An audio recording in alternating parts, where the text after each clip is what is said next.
Yo yo yo, what's up my dudes? And today I'm not wearing any pants and I will do it. What a great way to start. Today I will be doing a review of Jurassic World Rebirth, the seventh installment in a long series of mistakes. No, I'm sorry. I am a big fan of Jurassic Park and World, and I'm not good at lighting, as you can see. Okay, now I'm a little less overlit. And yeah, I just came home from watching the movie. Let me just stop looking like a dimwit to look like a bit more of a respectable reviewer now that you already know I'm not properly dressed for the occasion.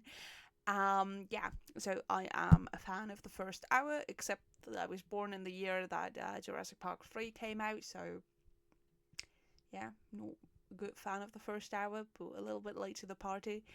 And yeah, so, Jurassic World Rebirth, you say? Yeah.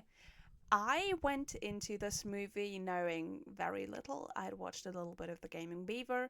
I knew that they were going to be. So, first of all, we're going to be spoiler free. And then I'll tell you once the spoilers start. I watched the Gaming Beaver video and then trailer knowledge. Knew that they were going to look for the three biggest dinosaurs on land, water, and in the sky in this movie, and I was like, that sounds terrible. I'm no, I don't think I'm into that. And I've never seen Scarlett Johansson in anything because I live under a rock. Thank you very much. Um, and I didn't know any of the other actors, not Desplat, I don't know if that's how you say him, the composer, nothing. So I was like, a few random people. Who are they? What do they do? Are they good at what they do? So yeah, I am a huge fan of the first, second, third, and fourth movie. I recently watched Jurassic Park 1 in cinema, and I was completely blown away by holy fuck, that is such a good movie. And the way it utilizes the speakers, wow. Wow, that's something I've not experienced very often, except with something like Oppenheimer, which was insane on the sound design and the way it utilized being in cinema. Because I don't have like a home cinema at home. I don't. Yeah, I don't. So you gotta enjoy it in cinema. That's something that Jurassic World Rebirth did not do. Unfortunately. But generally, for my overview, it is super action packed. There is dinosaurs en masse. You will not be bored by any means watching this movie. It's a lot better than the previous two installments, so Fallen Kingdom and Dominion, in my opinion. And it's a blockbuster. It's very enjoyable in cinema. I highly recommend checking it out there. I'm not sponsored, but if you want to give me money, Universal, I will preach your praises. Only for Jurassic things, though. Not for any of your other properties. I don't know what you have your grubby little hands in, but I don't want any part of things I don't know. Anyway, sorry, I get sidetracked easily, especially when I'm happy and ramble. You see, I'm a streamer, so I'm a little bit delusional in the head. Um, right. So. Last time I did one of these reviews, I talked for 1.5 hours about Fallen Kingdom. I'll try to keep it a little bit shorter. So, I didn't take any notes, so that's a problem. But yeah, I am a dinosaur nerd. Um, as you may or may not know. So I'm very positively biased. I'm a huge fan of the movies, as I already started saying. Oh my god, don't tip the drink, fucking hell. Maybe don't play with all the dinosaur toys. I got them all here for the review, but now I'm scared of ruining my drink. Really cool toys though. Just gonna brag there a little bit. I'm sorry. So disorganized. Right. So, anyways, I think so. We're going to head into spoiler territory now. You have been warned formally. I will just be going on about any topic that I'm interested in about the movie with complete No, full spoilers. There you go. So, for one thing, I am sick and tired of Owen Grady, Chris Pratt's character, um, and Blue, and Beta too. So Blue's offspring, her clone, which the clone story, so not my thing. I think the Locusts of Dominion were like a nice touch because it's rarely on topic for what Michael Crichton was writing in all of his books. Like I've read a few of them. Like I even have one, coincidentally, by my side, the Nippon Connection. Like I think that's very on brand for him. The locusts, and then like big economic giants trying to control the food sources of the people. But the clone story could theoretically also be something that Crichton would write about, but he'd make it interesting, and I'm so glad that's all over. In that way, it's so good that we do have a restart here with Rebirth, where well, the story, the setting, of course, we had to blow up Isla Nublar with all our fond memories and Fallen Kingdom. And what do we do now? Because the directors got cold feet when they're faced with the prospect of, oh, dinosaurs roam free ruining the entire Earth. Well, we're gonna make them all die out and go back to the island because, yeah, that was easier that way, wasn't it? I am petty. I am petty as fuck about them blowing up Isla Nublar. You might be able to tell I am still not over that Brachiosaur death scene, and I don't know if I ever will get over it. I'll be honest with you. The scenery, the locations, absolutely beautiful. One thing that I don't know, I assume it was intentional, is that some of the set pieces looked like dinosaur heads or like dinosaur tails. And in that way, you were like half expecting them to start moving and for this to be like a big jump scare. So I really like the way in which expectations were subverted in this movie. That was done exquisitely well. I loved it. There were so many things where I was like, oh no, are we just gonna do like an homage to the old movies? Are we just gonna do flashbacks and revisions? Fallen Kingdom had a lot of that, painfully lot of that. So I've been like kind of scarred a bit. Because like I am so passionate about these things, and I hate what the past two movies have done to set things to upset my delicate fan heart. So one thing, I'm sorry, I'm going to be comparing so much. One thing is that the script for Fallen Kingdom was painfully bad at times. We're looking for new friends too. Whoa, whatever the scene was with Maisie. And the script in Rebirth, so good. They felt like people. Yes, thank God. Scarlett Johansson is turns out to be the leader of this sort of mercenary group, and she's super likable. I think she was written really well. As I've never seen something with her before, I was really surprised with how well she acted. I did watch it in like a different language in the dub, so I have the dub to go off on. I don't have her direct voice. I can't judge based on that, but on the performance plus the dubbed voice act, it was really good. The way she showed emotional vulnerability, I was really impressed with that. And there were a lot of fun scenes incorporated to introducing her as a character too, like her being a bit of a scammy bitch. I love that so much. That's one thing that has been like a major grievance for me with Chris Pratt's character, because he was just did he have emotions? Because like anytime something sad happened, you'd like maybe see one little theatrical tear run down, but he didn't. I don't think he really cared about anything anymore. I don't know. And his worst flaw was that he doesn't show it much. Like he's not a human. He's just some kind of stereotypical all around amazing American, and cheers to you Americans for having fun fantasies about cool Americans, but I don't like that at all. I don't like it. I hate it actually in my Jurassic franchise.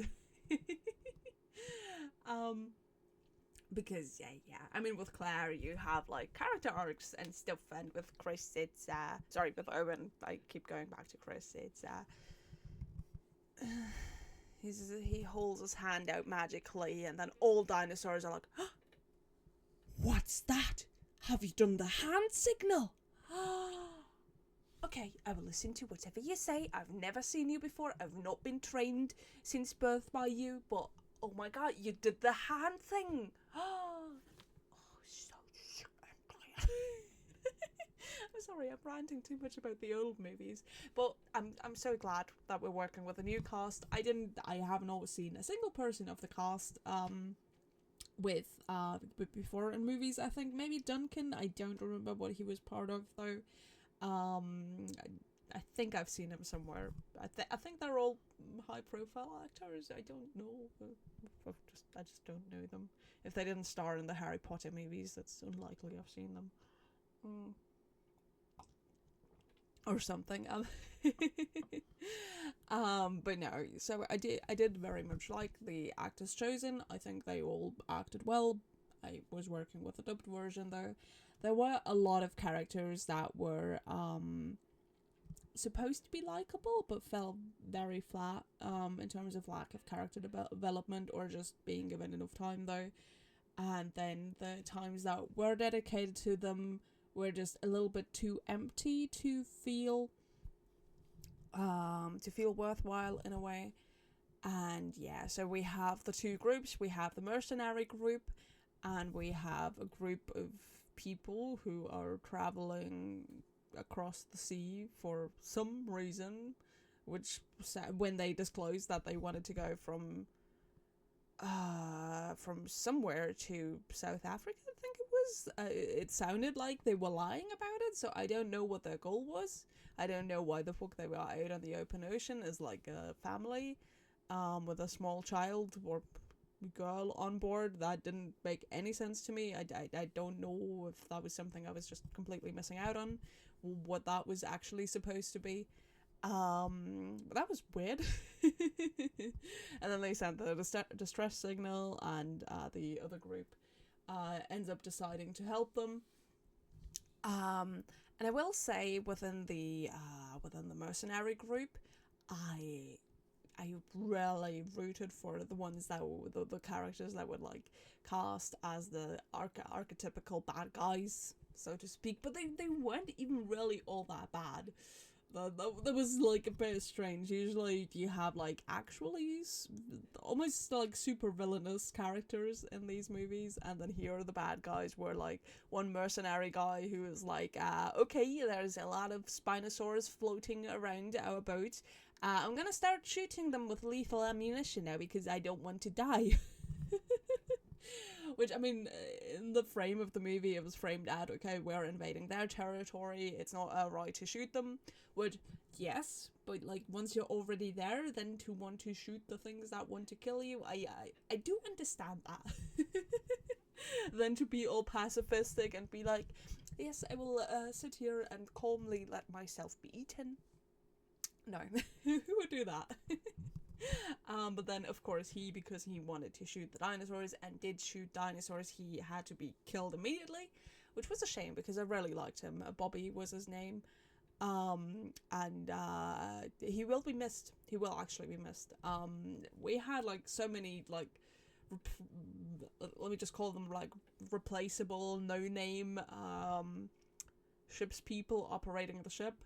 Working under the Captain Duncan, none of which were named, and then to kill off Bobby first instead of them, that was a bit of a shame, because I think we could have done well with like a bit of a like a Jurassic Park viewer redemption arc from Detour and him shocking the Compsognathus. Compsognathus? What the fuck are plurals? I don't know. So like I think we could have had like a nice bit of subversion of expectations there, but we didn't get it. But I will miss Bobby. He was a great man. He went too early. um. To be fair, like the entire boat was under attack. What did I don't know. I'm a Bobby apologist. That's I've decided. But yeah. So someone I also really liked, who I was definitely not supposed to like, was Mr. Krebs.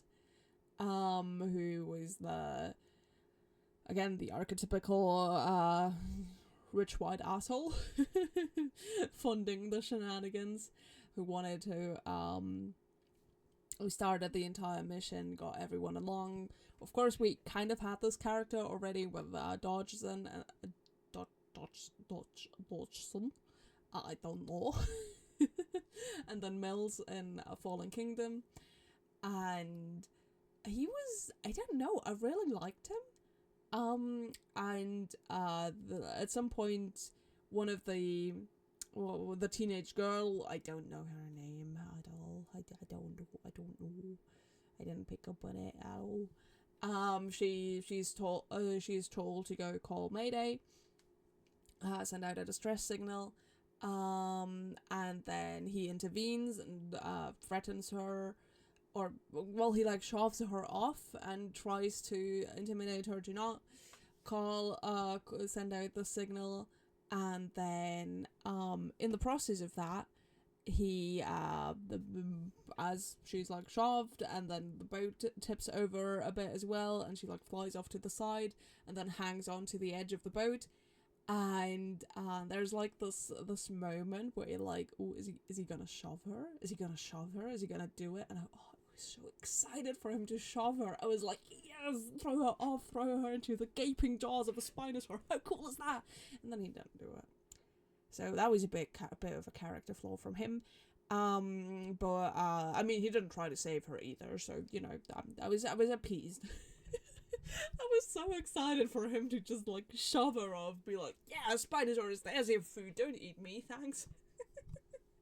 Like, give me a villain, please. Then give me like a refuse to help her, and then therefore was at fault for not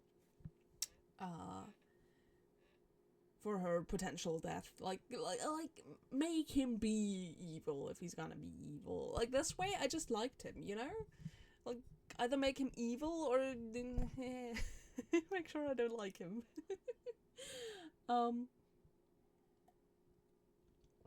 Yeah.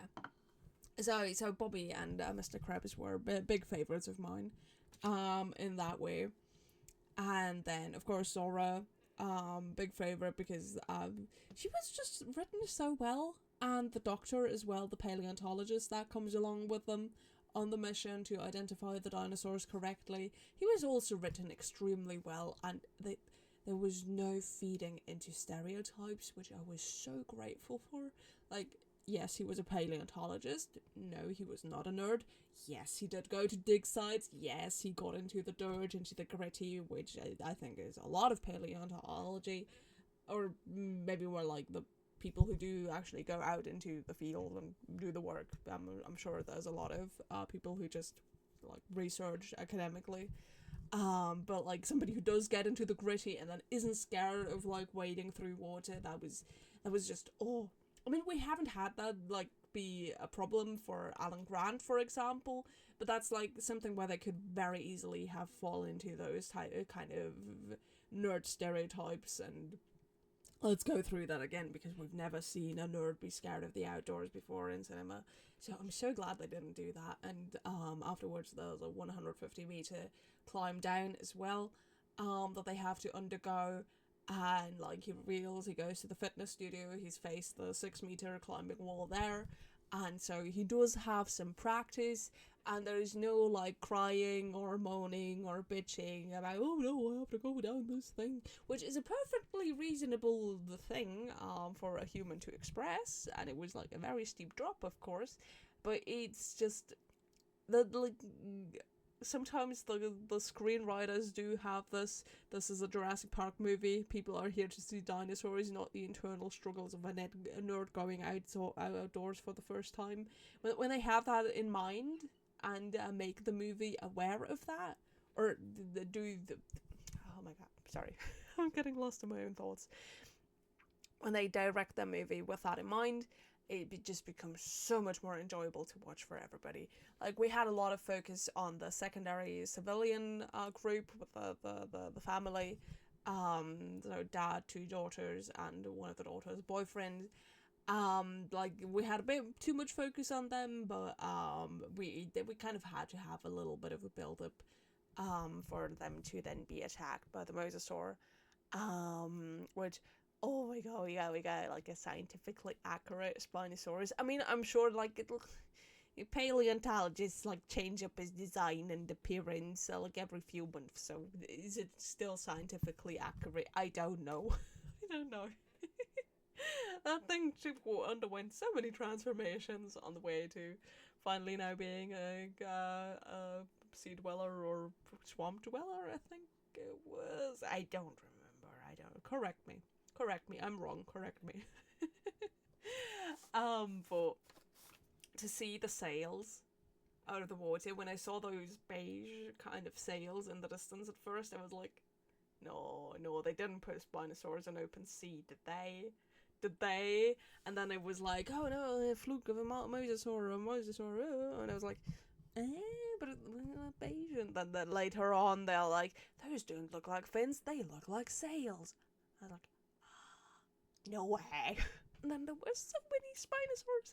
I read a few reviews on Google online, and a lot of people blamed the movie for not having enough dinosaurs. I'm sorry, I don't know what movie you watched, but there were so many dinosaurs. Like, keep in mind, Jurassic Park had 23 minutes of dinosaur screen time, and that's our go-to perfect movie that we're basing all of our critiques on. So what are you on about? No, like, yeah, I don't know. There were a lot of dinosaur species. Like, there were barely any that were not present in the movie, I feel like. Sure, like the staples like Stegosaurus I didn't see anywhere. Carnotaurus is, I mean, it's been there since book 1, but kind of like more been a recent addition with Fallen Kingdom and Dominion. Oh my god, my PC is going black. Come back to me. So yeah, like, there were so many, like the little Protoceratops. I think those are Protoceratops. I don't remember. I'm sorry. We didn't have any Compsognathus, but I didn't miss them. We had the Quetzal, we had the Mosasaur, of course. We had all the Spinosaurs. We had a Dilophosaurus. We had a T-Rex sleeping in a nest. It was the cutest thing I've ever seen, and I'm so that I think that's gotta be my favorite scene from the movie. The T-Rex revealed to be sleeping in its merry little nest, being like the cutest thing I've ever seen. It looked so cozy. I just like wanted to snuggle in beside it and like enjoy the stench of rotting flesh from its teeth as I laid there and I snored a little bit myself. I don't know. I'm a bed person. I like to be in bed all day and do nothing. So I sympathise with all nest enjoyers of that kind. Just they're very near and dear to my heart. Am I making any sense? No. Do you care? Maybe. Nobody's watching at this point, so I can say what I want. Right, and then there was. It was shortly before this where Isabella, the smaller of the two girls from the civilian group, she was so going to be eaten, and then she wasn't, because apparently we can't kill protagonists, and whoever made that decision, fuck you. Personally, sincerely and kindly, yeah, no, why not have the girl be eaten? I was sick of her. She didn't add anything. She didn't do any like fun little hacker tidbits. She didn't bicker around with her sibling. No, she was just mute and traumatized and boring, and Then she fed a little, the little Protoceratops, which she named Dolores afterwards. She fed her some of her snacks, and it was like, oh, she's giving it her snacks. Then she'll give it more, and then the thing will become greedy, and then it will start calling its little herd, and then they will all start eating her alive, and then we'll get a little bit of detour redemption there that way. Where even, because like if you feed a pigeon, the pigeons will become more and more demanding, or ducks, or geese, or don't feed geese. Scary swans, scary animals. Like, I mean, if geese and swans are that terrifying, that a Protoceratops should be able to nibble on you, right? Like, I was really expecting it. And she held out the snack with her fingers. I wanted one of those fingers to come off. Like, yeah, I don't know. I don't have anything against children IRL. I don't like them, but I was really wanting her to be eaten very desperately. Like, if you're not providing entertainment, just be eaten off. What are you doing here? I'm sorry. Not really. I really wanted the father to be eaten too, though. Like, he was painted as being an idiot for bringing his kids out to sea, and then he just kind of, he had like a fun bit and forth with him and and his daughter's boyfriend, but then he just kind of became mute and insignificant to like have him eaten off. Who needs him? And, like, are we keeping him around for a sequel? Is that it? No, off, kill them all. I will say the dinosaur designs were a huge highlight. I really like that the T-Rex didn't look like Rexy, because why would it? It's a different island. It would make no sense for it to look like Rexy. But yes, we're finally done with Rexy. There was no Blue, no Rexy, no... Yeah, that's no beta. That's kind of the main cast of dinosaurs that we currently have to constantly have to cycle through. But that there being no final battle of T-Rex comes in to swoops in and saves the day. Thank God. I love the movies, but no, I don't want to anymore. I don't want to do the same thing over and over. Give me new things, subvert my expectations, make me happy, please.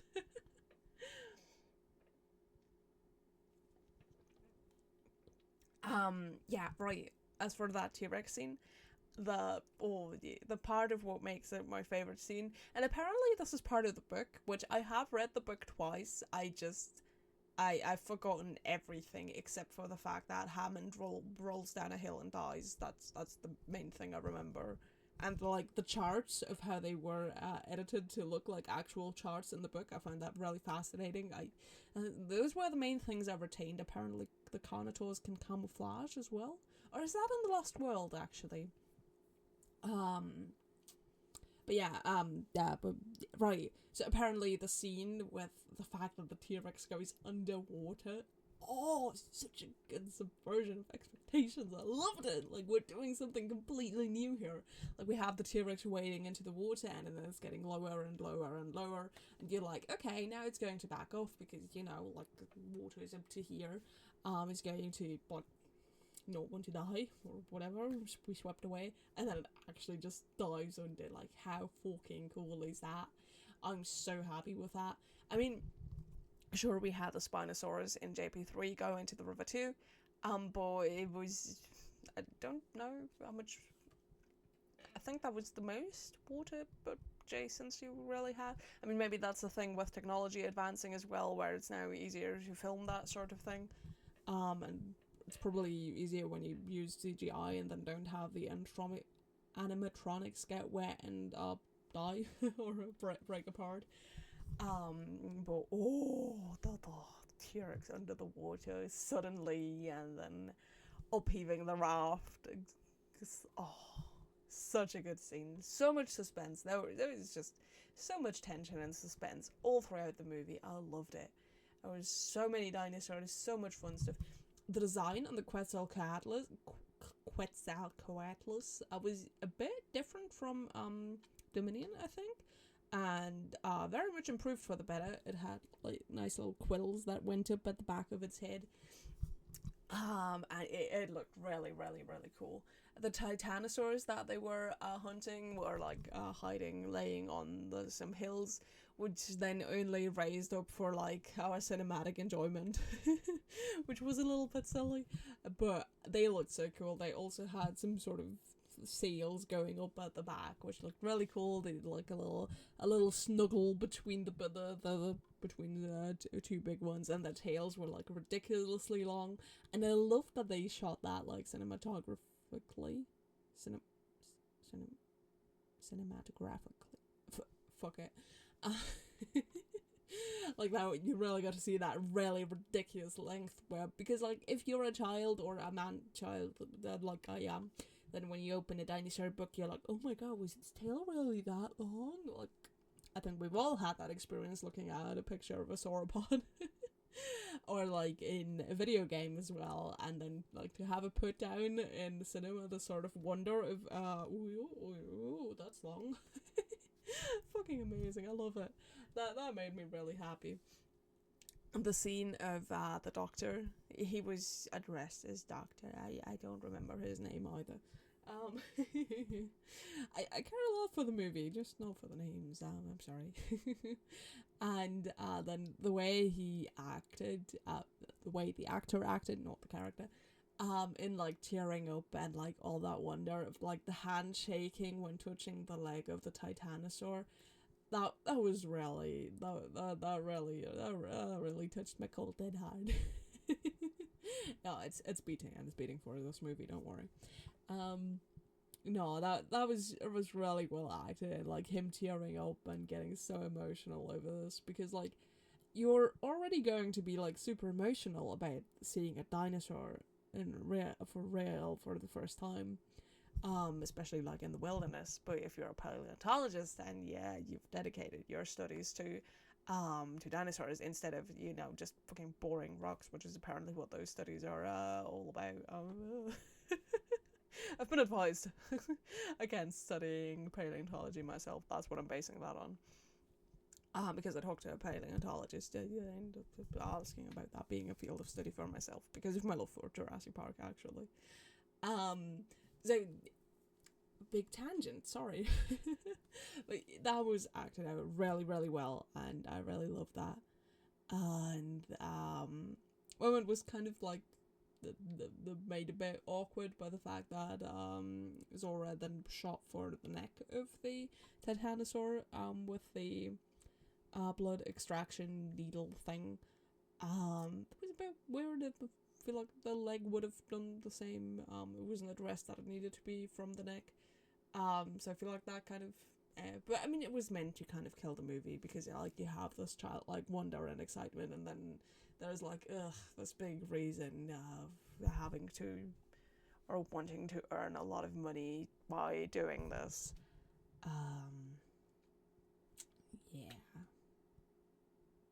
Yeah, I mean I think that's meant to be a thing.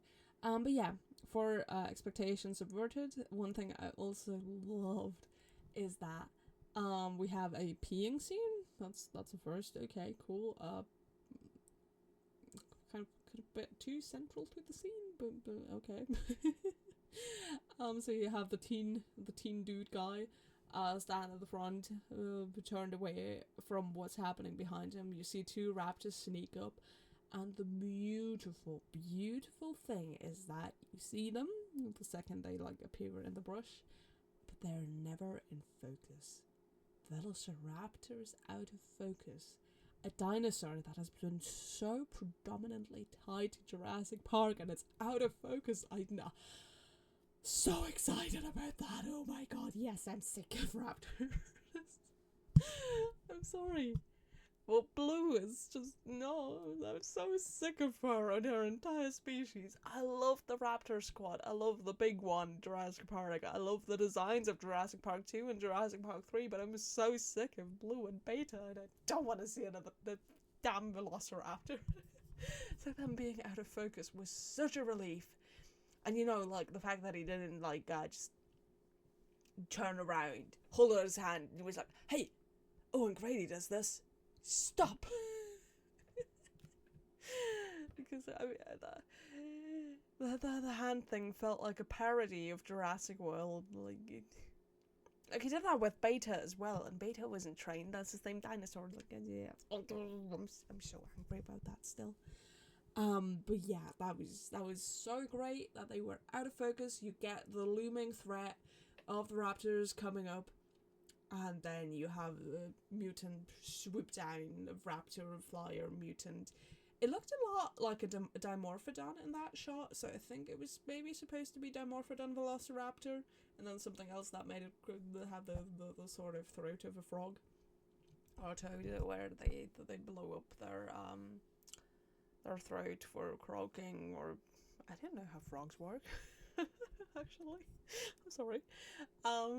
So yeah, you have that swoop in, kill the raptor, take it along as prey, and then the other one runs off scared. That was. Hello there. Okay, oh, just fell. That was so much fun.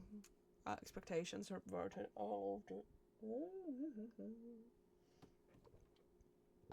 Another one, the sickle claw.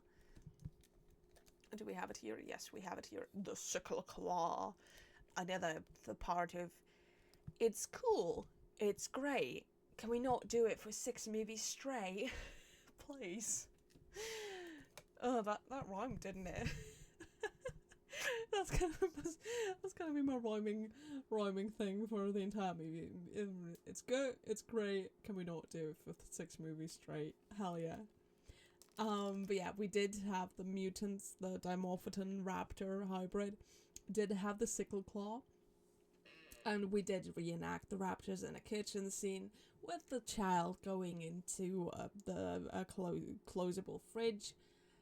Of course, we had that, but it's okay. It's okay. It was tense. It was just too much of a recreation. And then we did see the sickle claw underneath a shelf, as we have previously seen at some point, maybe.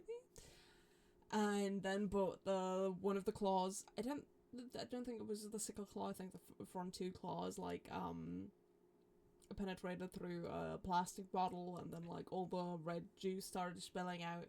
That was really cool. I like that. It wasn't just a as we are so used to, but just plastic bottle sliced through, started spilling out.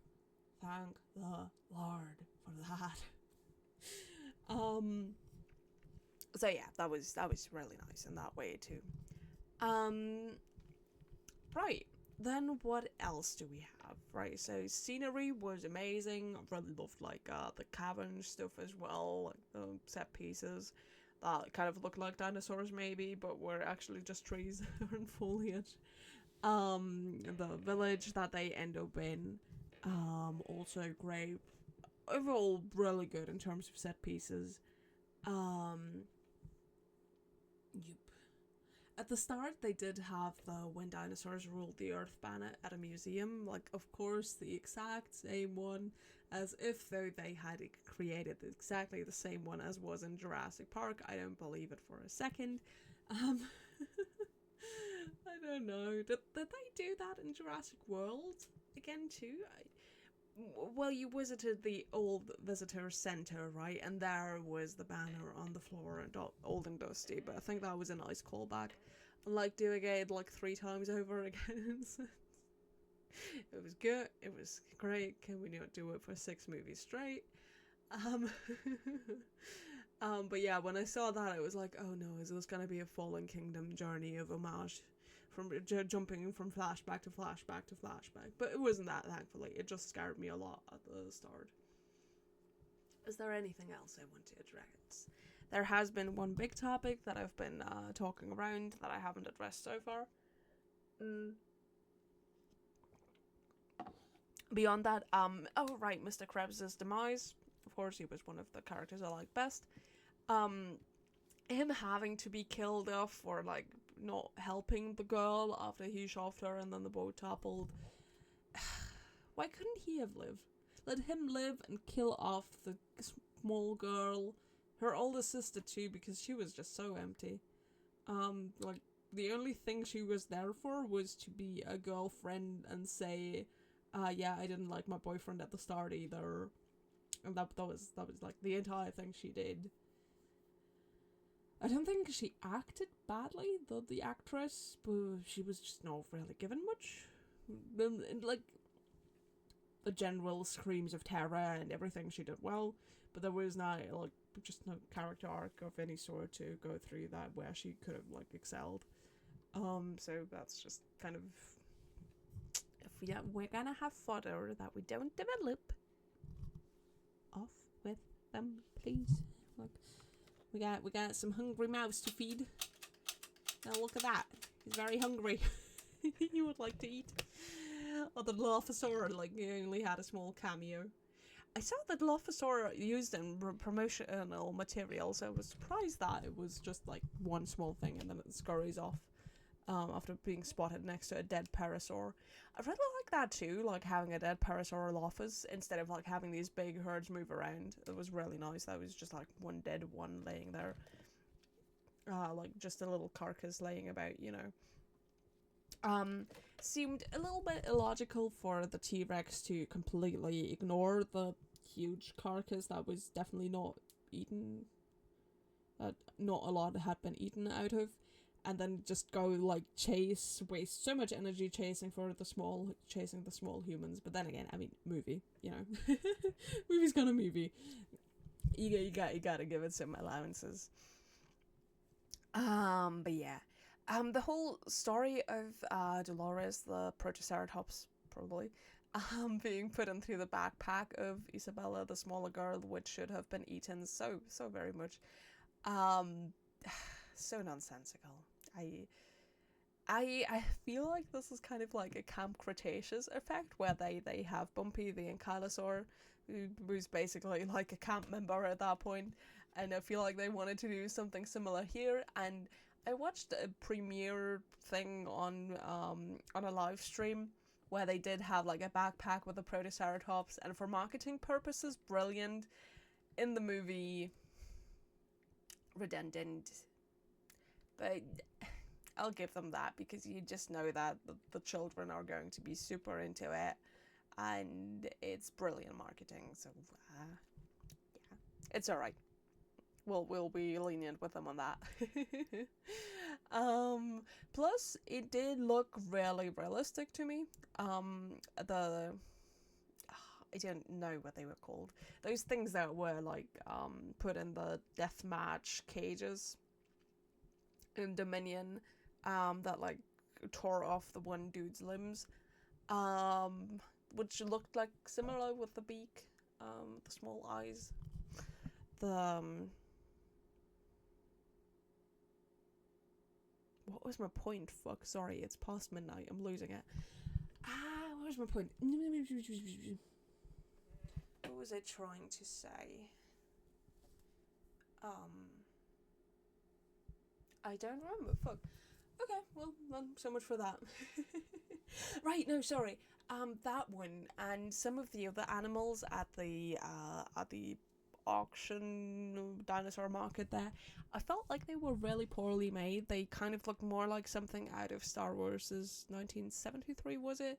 Than from modern cinema, where like all the previous movies had done a better job at recreating the dinosaurs and making them look alive, and that was not a problem for Rebirth at all.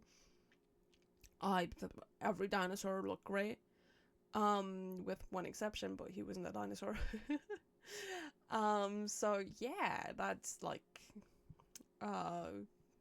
it's like a huge step up, and the Protoceratops Dolores, if it was one, was a good part of that too. Like, just looked brilliant. So like, then if it looks like poorly made, it's like, do we have to keep addressing this thing and stuff? But no, in that way, it was really good.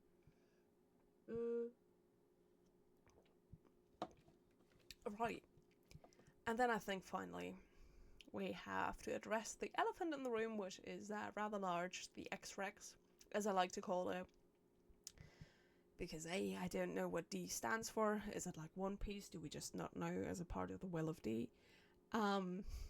Excuse the reference. But it looks like a xenomorph. Let's not beat around the bush. It's got the huge bloated fucking head going backwards. That's a xenomorph. Yes, it is. Hence, I will call it X-Rex.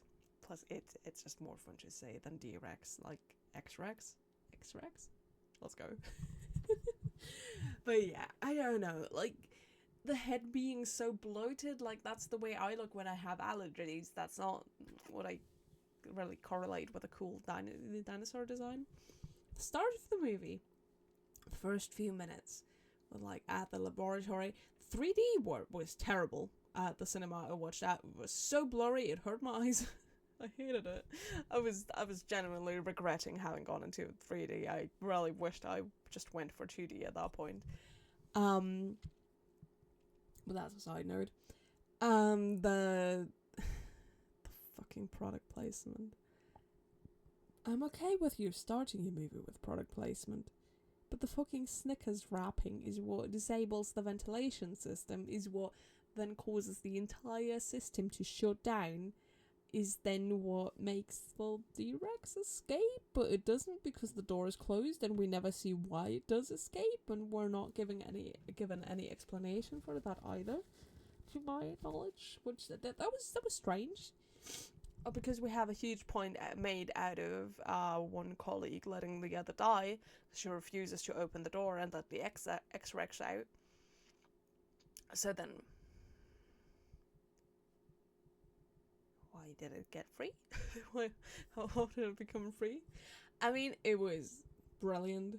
The way it was shot, the way you have the introduction of the four. For opening the door, they both have to do the 3, 2, 1 countdown thing. For opening the door, you have that established, and then very quickly it pays off as the guy tries to get out of the door from the X-Rex enclosure. So I guess the X-Rex already broke out of like some doors or of where it was closed, because they wouldn't have been in the same room as it. So maybe that's how then it proceeded getting out, but then closing the door wouldn't have been... She should have just run instead of just standing there and watching him get eaten. Weird. Either way, that scene dragged on very long, to the point of where I got very uncomfortable, being like, okay, he's dying. Can we cut away now? Can we cut away? I'm getting a bit uncomfortable with him dying. That felt like something out of an Alien movie. Not only because there was a xenomorph present, but a xenomorph T-Rex. Poor Mr. Geiger is probably churning in his grave. Oh, is he dead? Is he in a grave? I think he might be. I don't know. He deserved his Oscar. The X-Rex did not deserve anything of the sort. Good grief. I like the Dimorphodon Raptor hybrids, but not the X-Rex. No. The extra little arms. And then just the way it stands, its entire silhouette. Can we not just have amped up the size of an Indoraptor to 50? Just make this thing the size of the X-Rex, and you already have like the how scary it is from Fallen Kingdom. You build that up. You take away the aspect where it jumps at people when you point a laser pointer at them, or you include it. I don't care. You don't have to use it. And then you have this thing. The way it swiped away the helicopter. And then the X-Rex, and then it exploded into flames. I really like the way that was shot. And I really like the idea of, okay, we have this Godzilla as huge fucking threat. Oh my god, what are we gonna do? Wow, we're all gonna die. Except we don't. It's quickly resolved in the last final minutes. But the design is just not it. My mum didn't like the design of the Velociraptor Dimorphodon hybrids at all. She thought they were stupid and not designed so well. I disagree. I liked it. She was really not fond of the frog throat thing.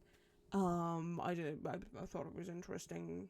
Not revolutionary, but good. But I totally get wanting to see more dinosaurs. And she loved the Indominus Rex and the Indoraptor, so I don't know, to go back on the word of, oh no, we won't be doing any more hybrids now, which official statements like that are always just made to be broken in the future, let's be honest. But to break your own idea of not making more hybrids, and then you make more hybrids, and sure, the Dimorphoraptors are good, solid, but then you make the D-Rex. You want it to be a big villain, and then you make it look like me with allergies. Well, one extra set of arms, I'll give it that. But my legs are just as as big as that T-Rex's. Yeah, X-Rex's, so, you know. Yeah, it's just me when I wake up on a bad day, really. I'm kidding, but I just didn't really. My big issue with it is if the X-Rex had an appearance at the start of this movie and at the end of it, and it's gone now, then I'm glad that it got so little screen time. But I'm really terrified that they're going to double down on it moving forward, because so far with Jurassic World we had that planned as a trilogy, and I'm sure money, Universal, they will want to do another trilogy out of this, out of Rebirth. I mean, why do they want to do a Rebirth? To revitalize the franchise? Does it have anything else? I mean, I'm glad for more Jurassic Park movies, and my complaints are complaints on a high level. I did not enjoy Fallen Kingdom because it put me in a big depression after the Brachiosaurus scene. It's a good blockbuster movie. I watched it again recently, but that Brachiosaurus scene, just couldn't watch it again this time because it just hits me terribly emotionally, which is like good. Okay, you made me feel things, but you didn't make me happy again after, so that just puts me in a big black hole of depression, so that's not good. And then Dominion is just kind of nostalgia and the fucking cloud. Fuck the cloud, I hate her. Yeah, I think that was a recurring theme. Maybe I wouldn't have hated the girl in the Rebirth so much if I didn't hate Maisie so much. Yeah, maybe that would have been better. But yeah. So I'm terrified of the X-Rex playing a bigger part in the movies looking forward. Because no. If this is going to be our new Blue, our new Rexy Ex Machina, like one of those sort of tropes where, okay, it was great, let's not do it for 6 movies straight, sort of things. This one wasn't great. Let's not do it for 3 movies straight, please. No, I just did not like the X-Rex at all. At the start, the way it was set up, the 3, 2, 1, now open the door. Beautiful, horrifying, alien at its best. Suddenly incorporated into a Jurassic Park movie and making it look like way more horrifying than Jurassic Park oftentimes is. Like, you don't have the explicit terror of people facing their imminent demise for so long, usually. Usually there's the mercy in how quickly they get devoured. But wow, that dude, like, he ate a Snickers. He needs to die badly and for a long period of time. I don't know. Is that the best way of product placement? You eat a Snickers, he will absolutely ruin everything for your workplace, leading to the entire island of your workplace getting shut down for use. And then you get mauled to death horribly. Well, I don't think he got mauled. Did he? No, he did get, like, squeezed by the triple claw and, you know, something like that. So, don't eat Snickers, guys. That's not a good idea. Yeah. But I think that concludes my thoughts on Jurassic World Rebirth. I really enjoyed the movie. I will be watching it again multiple times. I'm really looking forward to that. Will not be watching it in 3D or on Dolby Atmos because it does not utilize that at all for either, and the 3D was straight up bad and blurry. And the cinema I chose, the time slot I saw it in was the very first showing of Jurassic World Rebirth in my location, so I don't know.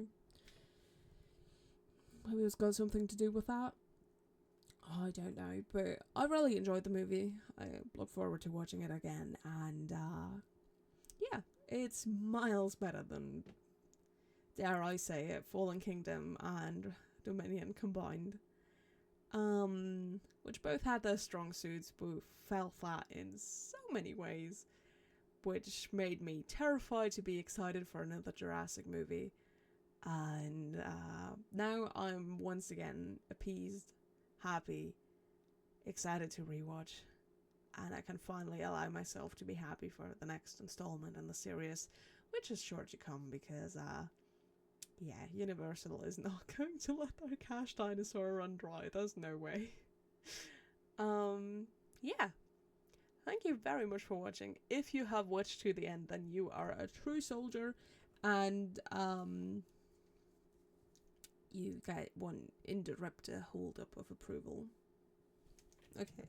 And wait, a little interrupted kiss of approval. There you go. Thank you. Thank you for being here. Have a lovely evening. Enjoy the movie. If you have, let me know what you think of the movie. If you have enjoyed it, if you are yet to enjoy it, why are you here? I just talked about everything. I could probably talk for another hour. If I wasn't tired, if I didn't have a presentation tomorrow and needed my voice. Nah, it's mostly the tired thing and it's hot, so there's not a lot going on. That never is. I will shut up. Bye. Have a good night. Or a good day, depending on where you live.